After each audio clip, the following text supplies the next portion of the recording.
ჩვენ ვიცით იქ საკრებულოში ბიუჯეტის არა დასაფინანსებელი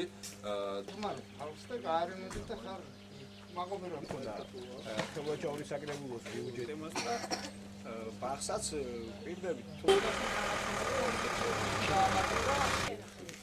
არ ვიცი, არც ვერც ერთი ვერ ვიცანი. აი, ეს გავიდა არა. რა გამოგიდა?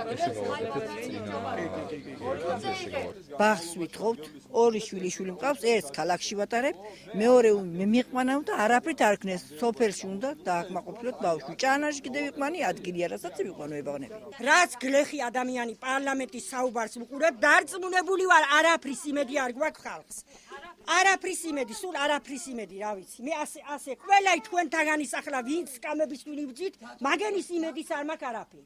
სკამზე მოთავსდებით, მაშინიც ვინც იქნება გამგებელი თუ იგი, გლეხი ვინმეს არ აინტერესებს. ახალ სოფლის მოსახლეობას აქვს ორი ძირითადი პრობლემა, ეს არის ბავშვთა ბაღის მშენებლობა და ასევე წყლის რეაბილიტაცია, რაც 2013 წლის ბიუჯეტში გათვალისწინებული იყო და ქართული ოცნების მოსვლის შემდეგ ეს ორივე პროექტი ამოღებული იქნა ბიუჯეტიდან და მე მოუწოდებდი ანზორ ფერსელძე აქვე მაცხოვრებელი არის და წელიწადნახევრის განმავლობაში არაფერი არ გაუკეთებია და აი მისი მეზობლების პრობლემა მაინც დააყენოს საკრებულოს ხტომებზე. 300 ლარის